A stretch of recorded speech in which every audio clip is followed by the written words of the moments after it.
ആപ്കി അദാലത്തിൽ super star Akshay കുമാറിന്റെ മേലുള്ള കുറ്റാരോപണം ഇദ്ദേഹം പണം കൂടുതൽ ഇഷ്ടപ്പെടുന്ന വ്യക്തിയാണ് എന്നുള്ളതാണ്. താങ്കൾ എവിടെ പോവുകയാണെങ്കിലും പബ്ലിക് ഫംഗ്ഷനുകളിൽ ഒരു പാട്ട് കേൾക്കാൻ സാധിക്കും. പണത്തിനു വേണ്ടി എന്തിനാണ് മരിക്കുന്നത്, പണമഴ പെയ്യട്ടുമെന്ന്. ജനങ്ങൾ പറയുന്നു അക്ഷയ് കുമാറിന് പണത്തിനോട് കൂടുതൽ ആഗ്രഹമാണെന്ന്. നോട്ട് മഴ പെയ്യുമെന്ന്. ആദ്യത്തെ കാര്യം പറയുകയാണെങ്കിൽ, ഞാൻ പണം സമ്പാദിക്കുന്നത് ഒരാളെയും പറ്റിച്ചിട്ടല്ല. ഞാൻ ജോലി ചെയ്ത് സമ്പാദിക്കുന്നു. 8 വർഷമായി ഞാനാണ് കൂടുതൽ ടാക്സ് അടയ്ക്കുന്നത്. അതുകൊണ്ട് ഞാനൊരു മണി മൈൻഡഡ് ആണെന്ന് ആർക്കും പറയാൻ കഴിയില്ല. പണം ജീവിതത്തിൽ ഏറ്റവും പ്രധാനപ്പെട്ട ഒരു കാര്യമാണ്. നമ്മൾ വളരെ പ്രാക്ടിക്കലായിരിക്കണം. എനിക്ക് പണം ഒരു കാര്യമല്ല എന്ന് ഇവിടെ ആരെങ്കിലും പറയുകയാണെങ്കിൽ അത് കള്ളമാണ്. പണം is an important factor. I am right? ഒരു കവി പറഞ്ഞിരുന്നു, पैसा खुदा तो नहीं लेकिन खुदा की कसम खुदा से कम भी नहीं. അതായത് ഞാൻ പണം സമ്പാദിക്കുന്നു, ടാക്സ് അടയ്ക്കുന്നു, പിന്നെ ആ പണം കൊണ്ട് ഞാൻ ഒരുപാട് നല്ല കാര്യങ്ങൾ ചെയ്യുന്നു. അതെന്റെ ധർമ്മമാണ്, അതാണ് ഞാൻ പിന്തുടരുന്നത്. പിന്നെ പറയുന്നവർ എന്തു വേണമെങ്കിലും പറഞ്ഞുകൊള്ളട്ടെ. ഞാൻ മറ്റുള്ളവർ പറയുന്നതൊന്നും അങ്ങനെ കൂടുതൽ ശ്രദ്ധിക്കാറില്ല. എന്റെ മനസ്സിനറിയാം ഞാൻ എന്താണ് ചെയ്യുന്നത്. അതാണ് എനിക്ക് ഏറ്റവും. ഞാൻ എന്തുകൊണ്ടാണ് ഈ കാര്യം പറഞ്ഞെന്ന് പറഞ്ഞേക്കാം. പറയൂ പറയൂ. ഒരു കാലത്തിൽ താങ്കൾ എൻ്റെ അടുത്തുനിന്ന് എന്ത് ജോലി വേണമെങ്കിലും വാങ്ങിച്ചോളൂ, ഡാൻസ് വേണമെങ്കിലും കളിക്കാൻ പറയൂ, കഴുത്ത് വേണേൽ വെട്ടാൻ പറയൂ, പണം മാത്രം തന്നാൽ മതി എന്നാണ്. നമ്മൾ എന്തെങ്കിലും ഒരു ജോലി ചെയ്യുന്ന സമയത്ത് പൈസ തന്നാൽ നമ്മളത് വേണ്ടാന്ന് പറയൂ. എന്താ പ്രോബ്ലം? എന്തെങ്കിലും പ്രോബ്ലം ഉണ്ടോ? ഒരു വ്യക്തി നമുക്ക് കാശ് തരാൻ റെഡിയാണെങ്കിൽ എൻ്റെ ബർത്ത്ഡേക്ക് വന്ന് ഡാൻസ് ചെയ്യ്, ഞാൻ കാശ് തരാം. അതിലെന്താ പ്രോബ്ലം ഉള്ളത്? ചിലർ പറയും നിങ്ങൾ എൻ്റെ മാരേജിന് വന്ന് 8-9 മിനിറ്റ് പെർഫോമൻസ് ചെയ്യുകയാണെങ്കിൽ നന്നാവുന്നു. ഇതിലെന്താ പ്രോബ്ലം ഉള്ളത്? അവർ പണം തരാൻ തയ്യാറാണ്, സന്തോഷമാണ്, അവരുടെ മക്കൾക്ക് സന്തോഷമാണ്. അങ്ങനെ ഞാനും ആ സന്തോഷത്തിൽ പാർട്ടിസിപ്പേറ്റ് ചെയ്യുന്നു. സന്തോഷത്തിന്റെ ഒപ്പം പണവും കിട്ടുന്നുണ്ടെങ്കിൽ അതിലെന്താണ് പ്രോബ്ലം? അതായത് ശരിക്കും പറഞ്ഞാൽ, നമ്മൾ ഒരാളുടെ കയ്യിൽ നിന്ന് മോഷ്ടിക്കാത്തിടത്തോളം, നമ്മൾ ഒരാളെ കബളിപ്പിക്കാത്തിടത്തോളം, നമ്മൾ അധ്വാനിക്കുന്നിടത്തോളം അതിലൊരു പ്രോബ്ലവും ഇല്ല. എന്നെ സംബന്ധിച്ചിടത്തോളം അതൊന്നും ഒരു പ്രോബ്ലം അല്ല. ഇവിടെ ഇരിക്കുന്ന അത്രയും പേര് എന്തിനാ ജോലി ചെയ്യുന്നത്? കാശിന് വേണ്ടി, കാശിന് വേണ്ടി മാത്രം.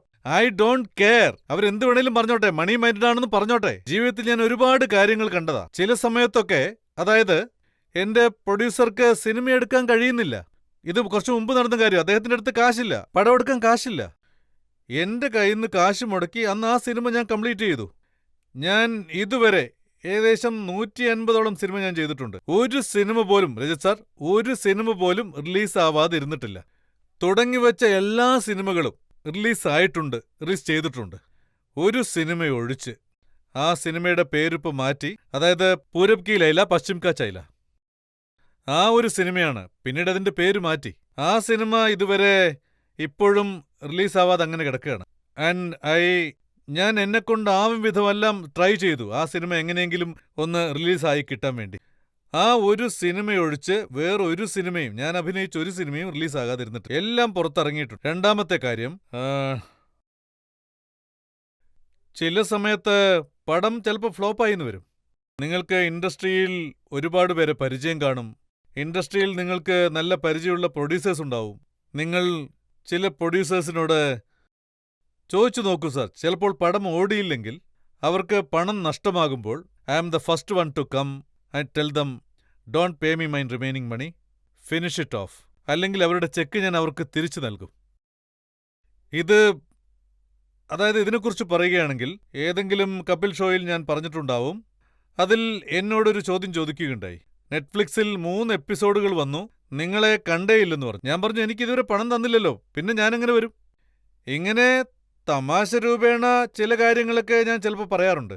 And that is fun. പക്ഷേ അത് വെച്ച് ഞാനൊരു മണി മൈൻഡഡ് പേഴ്സൺ ആണെന്ന് നിങ്ങൾ ഒരിക്കലും തീരുമാനിക്കാൻ പാടില്ല. ഞാനതൊന്നും ശ്രദ്ധിക്കാൻ പോവില്ല. തമാശ രീതിയിൽ അങ്ങനെ പറയുന്നതുകൊണ്ടാണ് ഒരു പെർസെപ്ഷൻ ഉണ്ടാകുന്നത്. ബട്ട് സർ, ആ പെർസെപ്ഷൻ വെച്ചുകൊണ്ട് ഞാൻ എന്നെ ഇങ്ങനെ കൺട്രോൾ ചെയ്തു വെച്ചാൽ, അതായത് സ്വയം ഞാൻ ഇങ്ങനെയൊന്നും പറയാൻ പാടില്ലെന്ന് ചിന്തിച്ചാൽ, ഇതിലെന്താ ഉള്ളത്? I am living my life. ഇങ്ങനെയൊരു സ്ട്രെസ്സിൽ എനിക്ക് ജീവിക്കേണ്ട കാര്യമുണ്ടോ? ഞാൻ ഇങ്ങനെയൊക്കെ പറഞ്ഞാൽ അങ്ങേരെന്ത് വിചാരിക്കുമെന്ന് കരുതണോ? ഞാൻ എനിക്കിഷ്ടപ്പെട്ട രീതിയിൽ ജീവിക്കണം. ഇത് എന്റെ ജീവിതമാണ്. ആകെ ഒരേ ഒരു ജീവിതമേ ഉള്ളൂ. ഇതാണ് എന്റെ ജീവിതം. This is hell, this is heaven. Heaven മോളിലൊന്നുമല്ല, that is what I believe. ദൈവം എന്നെ ഇവിടെ സൃഷ്ടിച്ചിട്ടുണ്ട് എൻജോയ് മൈസെൽഫ്. ഞാൻ എന്റെ ജീവിതം എൻജോയ് ചെയ്യുന്നു. അതല്ലാതെ വെറുതെ മറ്റുള്ളവർ എന്നെ കുറിച്ച് എന്ത് ചിന്തിക്കുന്നു ഞാൻ അറിയണ്ട. I will tell you, you guys live your life the way you want to life. മറ്റുള്ളവർ നമ്മളെക്കുറിച്ച് എന്ത് ചിന്തിക്കും, എന്ത് പറയുന്നതിനെ കുറിച്ച് നിങ്ങൾ ആലോചിക്കേണ്ട കാര്യമില്ല. Because you have to satisfy yourself. Akshay, ഇത് പറയുന്നത് കൊണ്ട് താങ്കൾക്ക് എന്ത് ബുദ്ധിമുട്ടാണുള്ളത്? അതായത് താങ്കൾ താങ്കളുടെ പണത്തിൽ ധാരാളം പേരെ സഹായിക്കുന്നുണ്ട്, കോടിക്കണക്കിന് പണം നൽകുന്നുണ്ട്. അത് പറയാൻ താങ്കൾക്ക് തടസ്സം എന്താണ്? നമ്മൾ ഒരു വ്യക്തിക്ക് പണം കൊടുത്താൽ ഏതെങ്കിലും ഒരു ഓർഗനൈസേഷനിൽ, ഞാൻ ഇതിനെക്കുറിച്ച് പറയുകയാണ്, ഇതെന്റെ സ്വന്തം എക്സ്പീരിയൻസ് ആണ്, ഇതിനൊരു സഹായമായി ഒരിക്കലും പറയരുത്. അതിനെ സേവനമെന്ന് പറയണം. അത് നമ്മുടെ ധർമ്മമാണെന്ന് പറയണം. അത് വളരെ തെറ്റായ കാര്യമാണ്. നമ്മൾ ചിന്തിക്കുന്നു നമ്മൾ ചാരിറ്റി ചെയ്യുകയാണെന്ന്. വേർഡ് ചാരിറ്റി, ഈ word donation, it is are wrong word. I wish എല്ലാവരും ഈ കാര്യം റിയലൈസ് ചെയ്യണം. അത് ചാരിറ്റി അല്ല. നമ്മൾ ചാരിറ്റി, അതായത് നമ്മുടെ കയ്യിൽ വരുന്ന പണം ഒരാൾക്ക് ചാരിറ്റി ചെയ്യാൻ മാത്രം നമ്മൾ യോഗ്യരല്ല. നമ്മുടെ കടമ ചെയ്യാൻ വേണ്ടി ദൈവം നമുക്കത് തരുന്നതാണ്. എന്റെ വിശ്വാസം അങ്ങനെയാണ്. അതായത് ചില സമയങ്ങളിൽ എനിക്ക് തന്നെ തോന്നും, താങ്കൾക്കെന്ന് ഒരു ഇമേജ് ഉണ്ട്, ഞാൻ എന്ത് ചെയ്താലും പണത്തിന് വേണ്ടിയായിരിക്കും അത് ചെയ്യുമെന്ന് താങ്കൾ പറയുന്നു. പക്ഷെ ആ പണം തന്നെ താങ്കൾ നൽകുമ്പോൾ, മറ്റൊരു കയ്യിൽ നൽകുമ്പോൾ താങ്കൾ അതിനെക്കുറിച്ച് പറയുന്നില്ല. ഞാൻ ഡീറ്റെയിൽസ് എടുത്തിട്ടുണ്ട്. ക്യാൻസറിന്, എഡ്യൂക്കേഷന്, വെള്ളപ്പൊക്കത്തിന് കോടിക്കണക്കിന് ഡൊണേഷൻ ചെയ്തിട്ടുണ്ട്. ഇപ്പോൾ പഞ്ചാബിൽ കോടി രൂപയാണ് ഡൊണേഷൻ ചെയ്തിരിക്കുന്നത്. പക്ഷേ താങ്കൾ ഈ മാച്ചോ ഇമേജ് തടയുകയാണ്, താങ്കളെ ഇതൊന്നും പറയാതെ. അല്ല, ഞാൻ പറഞ്ഞല്ലോ, ഞാൻ അതൊക്കെ എങ്ങനെ പറയാൻ പറ്റും? എന്ത് മണ്ടത്തരമായിരിക്കും ഞാൻ അങ്ങനെയൊക്കെ പറഞ്ഞു കഴിയുമ്പോൾ. ഞാൻ ഇത്ര പണം കൊടുത്തു, അത്ര കൊടുത്തു, അത് ചെയ്തു, ഇത് ചെയ്തു എന്ന്. എനിക്ക് സേവനം ചെയ്യാനുള്ളൊരു അവസരം കിട്ടി, ഞാനത് ചെയ്തു, അത്രയേ ഉള്ളൂ. ഇത് ഞാനായിട്ട് പറഞ്ഞതല്ല. നിങ്ങൾ ചോദിച്ചപ്പോൾ അതിനുള്ള ഉത്തരം പറഞ്ഞു. നിങ്ങളുടെ കയ്യിൽ എവിഡൻസ് ഉണ്ട്. അല്ലാതെ ഞാൻ അതിനെക്കുറിച്ച് പറയാൻ ആഗ്രഹിക്കുന്നില്ല, പറയൂല്ല. It is my good will. അതായത് ഞാൻ വളരെ ഭാഗ്യം ചെയ്തവനാണ്. എനിക്കിതൊക്കെ ചെയ്യാൻ കഴിഞ്ഞല്ലോ. എൻ്റെ അടുത്ത് ഫിഗേഴ്സ് ഉണ്ട്. കഴിഞ്ഞ 7 വർഷത്തിനുള്ളിൽ താങ്കൾ 76 കോടി രൂപയാണ് സംഭാവനയായി നൽകിയിരിക്കുന്നത്. മാത്രമല്ല, ഇക്കാര്യം എന്തുകൊണ്ട് എല്ലാവരും അറിയണമെന്ന് ആഗ്രഹിക്കുന്നത് വെച്ചാൽ, ജനങ്ങൾ ഇക്കാര്യം അറിഞ്ഞാൽ അവർക്ക് താങ്കൾ തീർച്ചയായും ഒരു ഇൻസ്പിറേഷൻ ആയിരിക്കും. നിങ്ങളിത് പറഞ്ഞതിന് വളരെ നന്ദിയുണ്ട്. അതുപോലെ തന്നെ താങ്കൾ സ്ത്രീകൾക്ക് മാർഷൽ ആർട്സ് പഠിപ്പിച്ചു കൊടുക്കുന്നുണ്ട്, പണം ഒന്നും തന്നെ വാങ്ങാതെ. ഞാൻ ട്രെയിനിങ് കൊടുക്കുന്നത് മാർഷൽ ആർട്സ് മാത്രമല്ല, മാർഷൽ ആർട്സിനോടൊപ്പം തന്നെ, അതായത് യഥാർത്ഥത്തിൽ എൻ്റെ സ്കൂളിനെ കുറിച്ച് പറയുകയാണെങ്കിൽ, അവിടെ അതായത് അതിനകത്ത് യൂണിഫോമൊക്കെ ഇട്ടുകൊണ്ടല്ല മാർഷൽ ആർട്സ് ട്രെയിനിങ് കൊടുക്കുന്നത്. അതായത് ഇപ്പോൾ ഒരു പെൺകുട്ടി സാരി ഉടുത്ത് ഓഫീസിലേക്ക് പോവുകയാണെങ്കിൽ സാരി ഉടുത്തുകൊണ്ട് തന്നെ ട്രെയിനിങ്ങിന് വരാം. ആരെങ്കിലും സ്കേർട്ട് ഇട്ടിട്ട് പോവുകയാണെങ്കിൽ സ്കേർട്ടോടുകൂടി തന്നെ വരാം. ജീൻസാണ് ഇട്ടിട്ട് പോകുന്നതെങ്കിൽ ജീൻസ് ഇട്ടുകൊണ്ട് വരാം. ഞാൻ അവരോടൊക്കെ ട്രാക്ക് പാൻറ് ഇട്ടുകൊണ്ട് ഇങ്ങോട്ട് വരാൻ പാടുള്ളൂ എന്ന് പറഞ്ഞാൽ, അതായത് അതിനനുസരിച്ച് ചില കാര്യങ്ങൾ പറഞ്ഞു കൊടുക്കും. പക്ഷേ അത് കഴിഞ്ഞ് അവരുടെ കാര്യം നോക്കുകയാണെങ്കിൽ, യഥാർത്ഥ ജീവിതത്തിൽ അവർക്കതൊരാവശ്യം വരികയാണെങ്കിൽ ട്രാക്ക് പാൻറ് ഇട്ടുകൊണ്ട് വരാമെന്ന് പറയാൻ പറ്റൂ. അതുകൊണ്ട് എൻ്റെ വേ ഓഫ് ട്രെയിനിങ് എന്ന് പറയുന്നത് വളരെ ഡിഫറൻ്റ് ആണ്. I teach all the women. അവരെന്ത് ഡ്രസ്സാണോ ഇട്ടിരിക്കുന്നത് അതിൽ തന്നെ അവർക്ക് പരിശീലനം നൽകും. And that's way. And very thanksful to, ഞാനൊരു പേര് പറയാൻ ആഗ്രഹിക്കുന്നു, മേഹുൽ ഗോറ. അവരാണ് യഥാർത്ഥത്തിൽ എനിക്ക് ഇതെല്ലാം ഓർഗനൈസ് ചെയ്തത്. സ്ത്രീകൾക്ക് സെൽഫ് ഡിഫൻസ് പഠിപ്പിച്ചു കൊടുക്കും. അതെ അതെ അതെ. താങ്കൾ തന്നെ പഠിപ്പിച്ചു കൊടുക്കുന്നുണ്ടോ? അല്ലല്ല, ഞങ്ങളുടെ അണ്ടറിൽ അതായത് ഏകദേശം 3000 മുതൽ 4000 ബ്ലാക്ക് ബെൽറ്റ്സ് ഉണ്ട്. അവരും പരിശീലനം നൽകും. And I am also very thanksful to also. അവരെക്കുറിച്ചും പറയാതിരിക്കാനാവില്ല. വളരെ കുറച്ച് പണമേ വാങ്ങുന്നുള്ളൂ എല്ലാം പരിശീലിപ്പിക്കാൻ വേണ്ടി. ആൻഡ് പിന്നെ ഇതല്ലാതെ ഒരു ടൂർണമെൻറ്റ് ഞങ്ങൾ നടത്തുന്നുണ്ട്, മാർഷൽ ആർട്ട് ടൂർണമെൻറ്റ്. അവിടെ ഏകദേശം ഒരു 5000 ബ്ലാക്ക് ബെൽറ്റ്സ് വരാറുണ്ട്. And they come and they fight each other. ടൂർണമെൻറ്റിൽ അതൊക്കെ നടക്കും. താങ്കളുടെ കുട്ടിക്കാലത്ത് മാർഷൽ ആർട്സ് പഠിക്കുന്ന സമയത്ത് അപ്പോൾ താങ്കൾക്ക് തോന്നിയില്ലേ ഇതിന് ഒരു വാല്യൂ ഇല്ല, പണവും ലഭിക്കില്ല, കയ്യിലൊരു മെഡൽ മാത്രമേ ലഭിക്കുകയുള്ളൂ? നിങ്ങൾ പറഞ്ഞത് വളരെ ശരിയാണ്. അതായത് നമ്മൾ ഒരു ടൂർണമെൻറ്റിൽ പങ്കെടുത്താൽ നമുക്ക് ഒരു സർട്ടിഫിക്കറ്റ് തരും, പിന്നെ ഒരു മെഡൽ തരും. അത് ഒറിജിനൽ ഗോൾഡൊന്നുമല്ല, അതിന് ഗോൾഡ് മെഡൽ എന്ന് പറയും. അത് മഞ്ഞ കളറിലായിരിക്കും, ഗോൾഡ് ആണെന്ന് പറയും. I came up with an idea that എൻ്റെ ടൂർണമെൻറ്റിൽ ആര് ടൂർണമെൻറ്റിൽ ജയിച്ചാലും അവർക്ക് ഞാൻ 1,00,000 രൂപ കൊടുക്കും. അതുപോലെ മറ്റൊരു കാര്യം ഞാൻ പറയാം. അതായത് ഞാൻ പറയാൻ പോകുന്നത്, ഞാൻ കണ്ടിട്ടുണ്ട് ആ 1,00,000 ഒരു 8 വയസ്സുള്ള കുട്ടി 1,00,000 അച്ഛൻ്റെ അമ്മയുടെയും കൈ കൊണ്ടുപോയി കൊടുക്കുമ്പോൾ ആ കുട്ടിയുടെ അമ്മയ്ക്ക് എത്ര അഭിമാനമാകുമെന്ന് നിങ്ങളൊന്ന് ചിന്തിച്ചേ. എൻ്റെ കുഞ്ഞ് സമ്പാദിക്കാൻ തുടങ്ങിയെന്ന് അവർ ചിന്തിക്കും. ആ 1,00,000 രൂപ ആ കുടുംബത്തിന് ആ സമയത്ത് കിട്ടുന്നുണ്ടല്ലോ. എൻ്റെ അഭിപ്രായത്തിൽ അത് 100 കോടിയേക്കാളും വലുതാണെന്നേ പറയും. എന്റെ ചോദ്യം എന്താണെന്നാൽ, ഈ മാർഷൽ ആർട്സ് പഠിക്കുന്നത് അതിന് താങ്കൾ എങ്ങനെയാണ് പ്രിപ്പയർ ചെയ്തത് എന്നൊന്ന് പറയാൻ പറ്റുമോ സാർ? സത്യം പറയണോ കള്ളം പറയണോ? താങ്കളുടെ ഇഷ്ടമാണ് സാർ. സത്യം പറയാം. ഇത് നീതിപീഠമാണ്, ഇവിടെ സത്യം മാത്രമേ പറയാവൂ. എനിക്ക് ഒരു 9 വയസ്സുള്ളപ്പോൾ എൻ്റെ തൊട്ടടുത്ത വീട്ടിലൊരു പയ്യനുണ്ടായിരുന്നു. അവൻ്റെ പേര് രാജേന്ദ്രൻ എന്നാ. അവൻ മാർഷൽ ആർട്സ് പഠിക്കാൻ വേണ്ടി പോകുമായിരുന്നു. അവൻ പഠിച്ച് വരുന്ന സമയത്ത് അവന് കിക്ക് വെക്കൊക്കെ അറിയാം.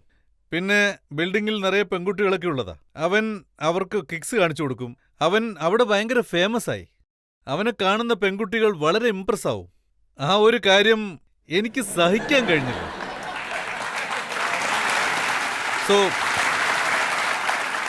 സഹിക്കാൻ കഴിയാതെ വന്നപ്പോൾ ഉടനെ ഞാൻ എൻ്റെ അച്ഛൻ്റെ അടുത്ത് ചെന്ന് എനിക്കും മാർഷൽ ആർട്സ് പഠിക്കണമെന്ന് പറഞ്ഞു. എനിക്കും പെൺകുട്ടികളെ ഇംപ്രസ് ചെയ്യണമെന്ന് തോന്നി. അതിനുശേഷം ഞാൻ മാർഷൽ ആർട്സ് പഠിക്കാൻ തുടങ്ങി. അന്ന് ഞാൻ പെൺകുട്ടികളെ ഇംപ്രസ് ചെയ്യാൻ വേണ്ടിയാണ് മാർഷൽ ആർട്സ് പഠിക്കാൻ പോയത്. അത് ഞാൻ ഇന്നും തുടരുന്നുണ്ട്. അതാണ് എനിക്ക് ഇൻസ്പിറേഷൻ ആയിരുന്നത്. അതുപോലെ നിനക്കും പെൺകുട്ടികളെ ഇംപ്രസ് ചെയ്യണമെന്നുണ്ടെങ്കിൽ മാർഷൽ ആർട്സ് പഠിക്കാൻ പറ്റും. ഞങ്ങളെപ്പോലുള്ള ആളുകൾക്ക് താങ്കൾ എന്ത് അഡ്വൈസാണ് തരുന്നത് സാർ?